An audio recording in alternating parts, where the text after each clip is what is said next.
இங்க வா மாமி இங்க வா come on இங்க வாமா சீக்கிரம்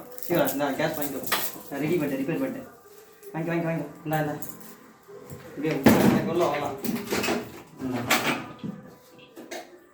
ரெடி பண்ணியா சூப்பராக ரெடி பண்ணிட்டேன் ஓகே ரெடி பண்ண நல்லா ஏறிலன்னு வச்சா அவள் தான் பார்த்து வர மாட்டேன்